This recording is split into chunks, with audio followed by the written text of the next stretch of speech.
Hello everyone.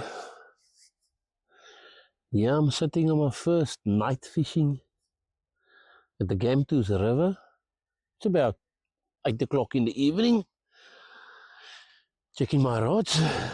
I'm coming out tonight for 4 hours fishing on the side of the river. I'm fishing with pilchard and I'm targeting some grunter. We're expecting to have windy conditions for the rest of the week, so I thought it good before the wind start galing in the rest of the week to come out and see if there's an opportunity for getting some fish. So yes, thank you for joining me. I might be sitting talking here. I've got a couple of lights out, two little fishing rods with a light little braid on.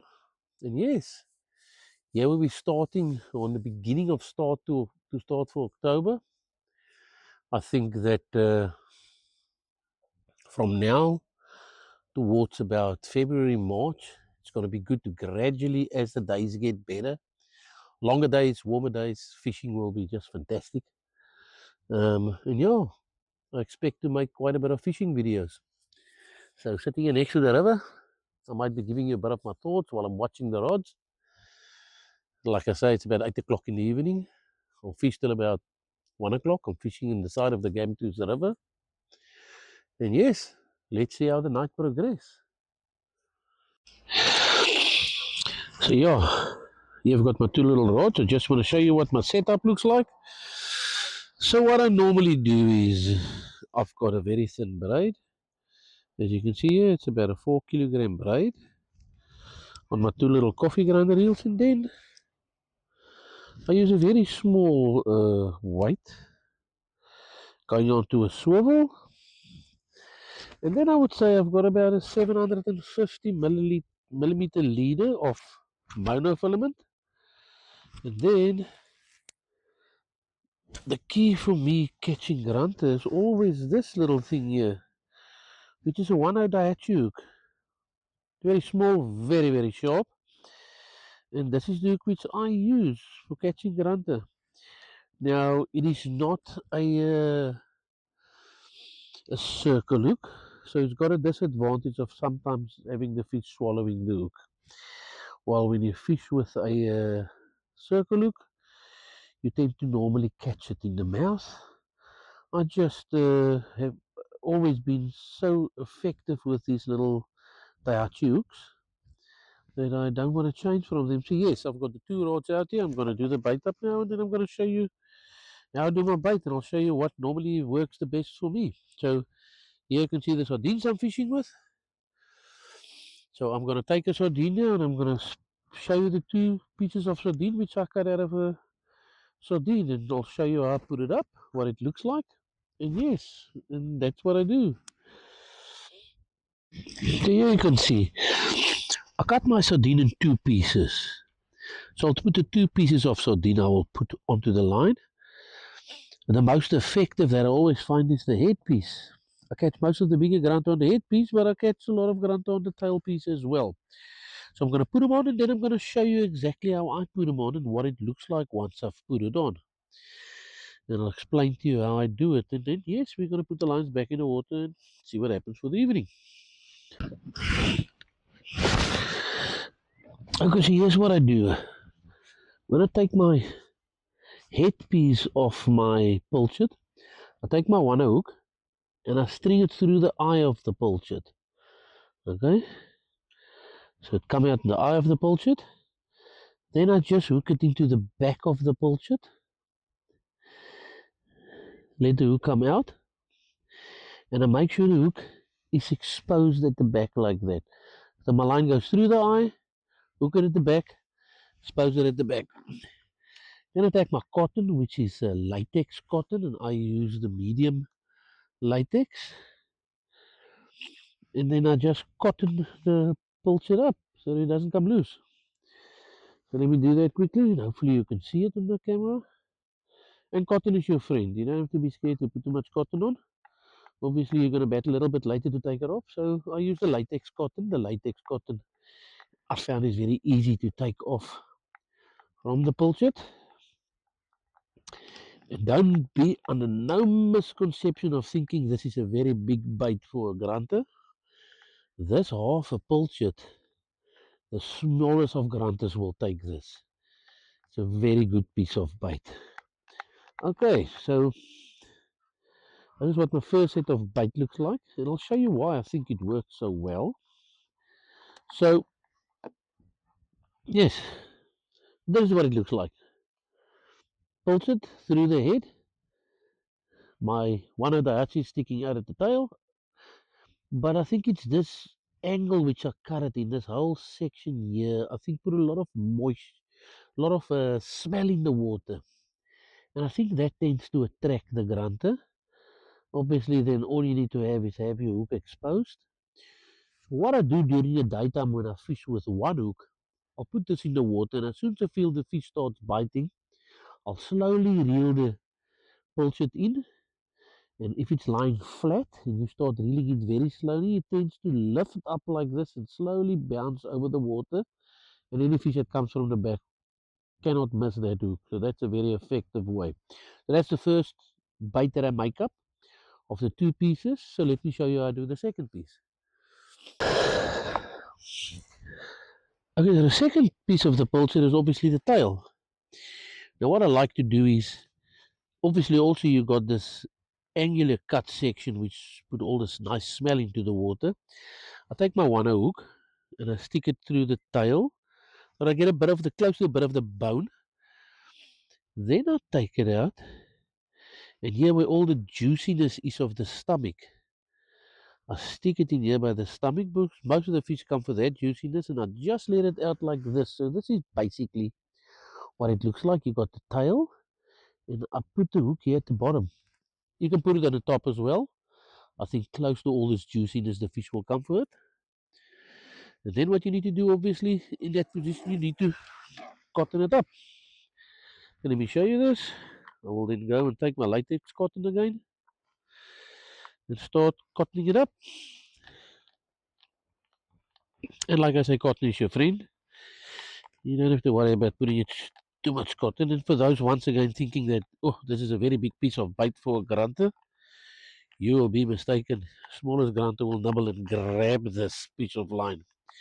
So normally when you had a big bite and you want to know if it was a grunter or what fish took it, if you've missed the fish and what you've seen is, so let me just show you, there's the, just take this cotton off my hand. So there's the bait. As you can see it there with one of the hatches sticking out there.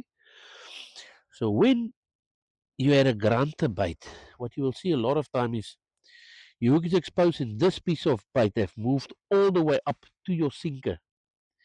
Same with the head, that it hit it so hard that it swim with the bait all up and it gets stuck by the swivel in the sinker and your hook is now open. Then you know that fish hit it so hard and it obviously missed the hook in that time. So there's a second piece of bait.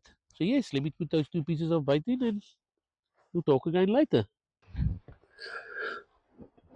Alright, so now that I'm sitting here again watching my lines, so once you got your fishing lines in the water, there's a lot of different ways of what you can do with the rod now. So a lot of people will keep the rod in a holder and they'll keep the drag very tight so that when the fish takes it, it actually bends the rod and then they can clearly see when the fish is on and then they will strike it and they will find the fish. I prefer to keep my line completely loose. So my drag or my ratchet, if you want to call it like that, is very, very loose. So if a fish takes it, it can pick it up and it can run with it. That's the way I prefer to fish. Gives the fish a time to play with it and go, and you will see the movement on the line. I put it down most of the time, but I can actually see the lines, the fishing rod sliding off. But yes, so the two ways: keep your line tight, put it in a rod holder, and wait for it to bend, and you know the fish is on. One way, obviously, what work for you, work for you. My preferred way is let the line be loose, loose, loose. if I don't hear the ratchet running, I'm sitting by the rods. I look at the tips of the rods, so I'm actively involved in the two fishing rods while I'm fishing. So yes, that's my preferred way, especially fishing from the side. I use the same way from fishing from the boat. When it's quiet like this, I fish with two rods. When it's very active, the fishing, then obviously two rods become very difficult. Then I like to keep the rod in my hand and actively feel for the fish and the bite, and I get much more involved with it. So yes, fishing from the side like that when it's quiet. I had one pickup so far for the evening. I've probably been here for 2 hours. Very slow evening, but I'm waiting for the tide still to start pushing in strongly. Like I said, I'm 2 days away from the deep, so it's probably not going to push that strong, but we will have tide movement tonight. So yes, I'll get back to you. In the meantime, while it's recording, I hope I get another pickup. So let me continue to watch the lines. So yes, once again, what a lovely evening. Half overcast, the moon is on the top left of me. You can see that it's probably half, the moon is probably half. So it's not a full moon, it's not a dead moon, it's probably halfway between it. That's the sign that it is a neap tide. So you're in between the two spring tides. So the two spring tides when it comes to the moon is obviously the one is when it's a full moon and the moon is nice and round, and the other one is when there's no moon at all. When the moon is like split in half, that's normally when you have a neap tide. Then the water don't move so strong in the river. So yes, slight bit of wind tonight, not a lot. And yeah, nice stars in there, beautiful evening. Temperature is a bit cold for this time of the year. It's probably going to be 9 degrees tonight, so not that cold. If you got jackets and stuff on, you'll be comfortable fishing for the evening. So yes, let's now wait for our next movement of the rod.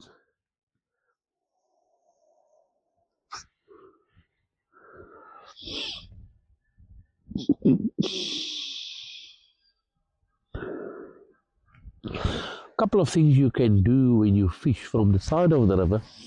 Couple of things, and it differs from every person. Obviously, have got their preferred way.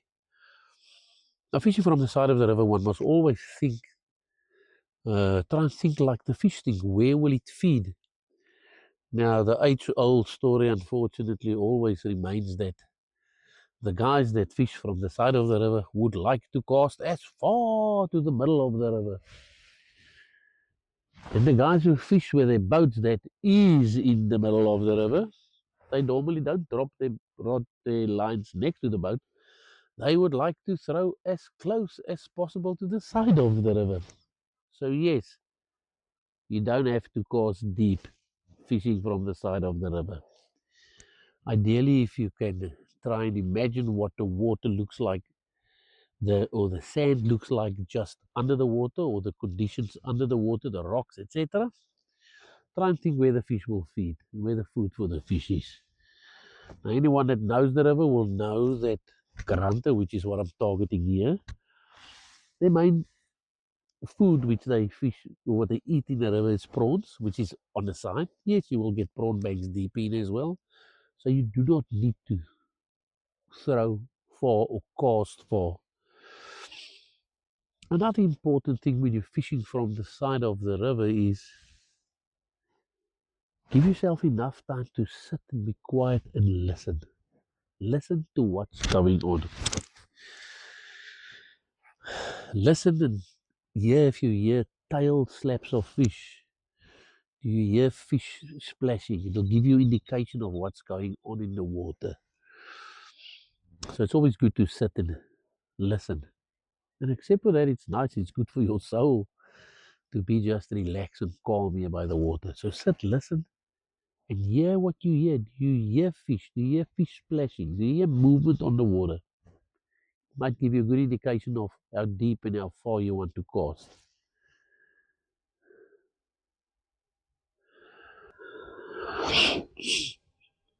So just sitting here listening to what I hear on the side of the river. I hear some Egyptian geese on the other side of the river, probably 9 o'clock, 9:30 in the evening, I would estimate. And I hear some night owls someplace making noise. I do not hear any fish splashing on the water. So yeah, it's perhaps a little bit a little bit too early for them. So I will sit here probably till 1 o'clock in the morning before I leave home. And yes, then we'll wait till the weather and everything is done, and we will see when fishing conditions are good again. So came out tonight to give you a good indication of what I do when I fish here. And yes, I'll be back soon, and hopefully we get some action on the rod.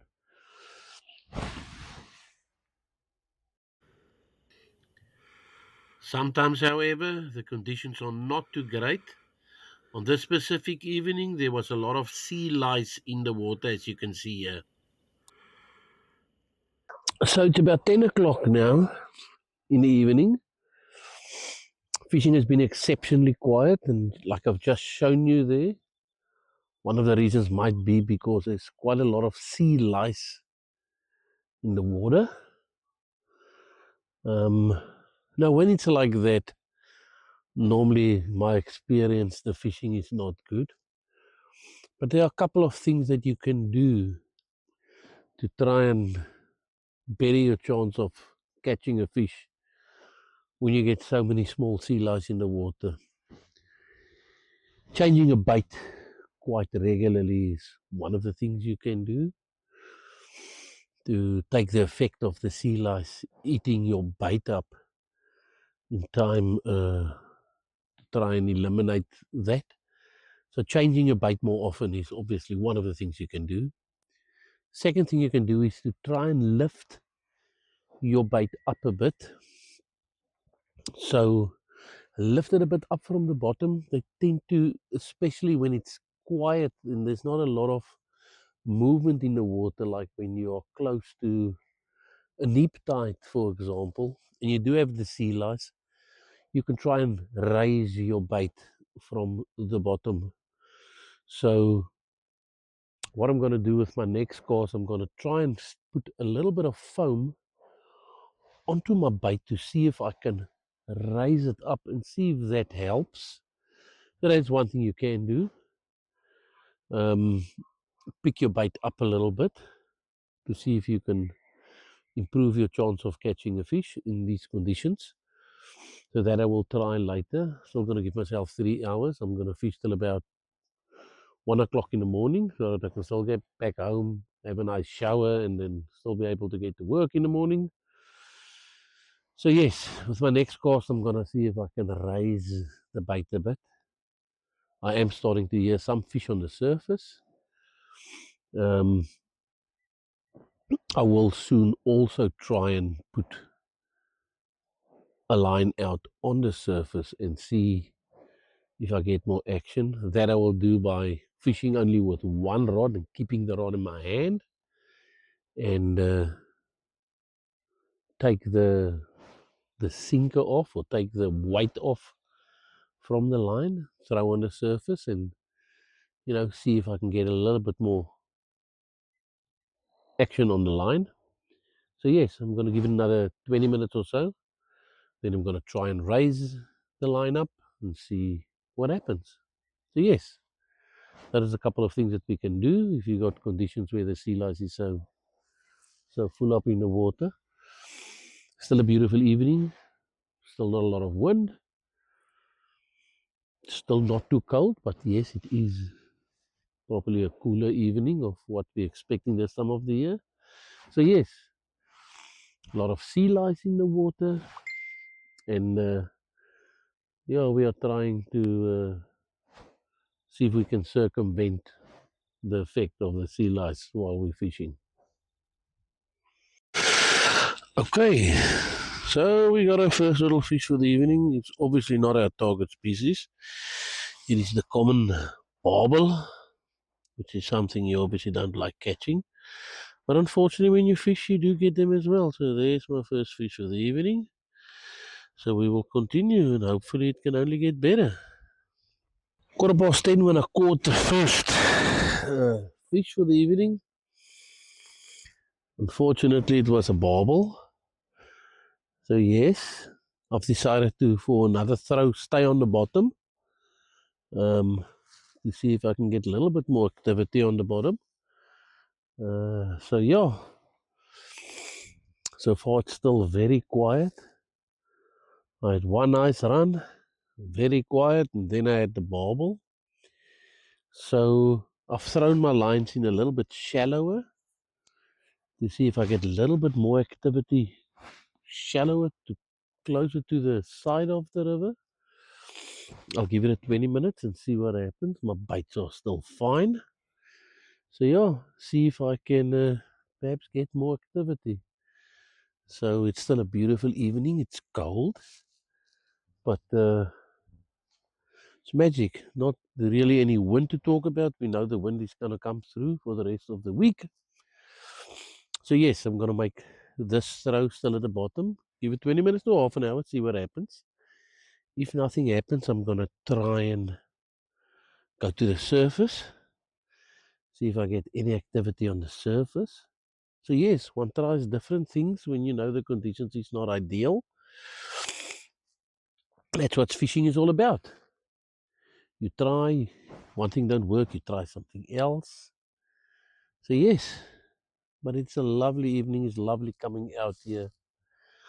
And as the days now start getting longer and the temperature is warming up, and we're going into probably a good 5 months of fishing, it's going to be awesome. So yes, we'll continue for the next 20 minutes to half an hour, monitor the lines closely, and see what bites we can get. And then it's up to the surface. If nothing happens and it's quiet, we'll try the surface and see what happens. So it's 12 o'clock at night. I've been fishing now for the last half an hour to 3/4 of an hour on the surface, since there's so much lice at the bottom of the river. So yeah, it's been a quiet night. Only the one barbel caught, which is obviously not at all what one expected. But yes, it was a lovely evening nonetheless. Still a beautiful evening out here. Not a breath of wind. It's so lovely to be out here. But yeah, I think that's gonna conclude the evening's fishing. It was wonderful. Unfortunately, not produced any fish at all, or any edible fish. But yeah, thank you for everyone that have joined us. We hope when we come out again, we can show you some fish that we catch. So that concludes the night's fishing.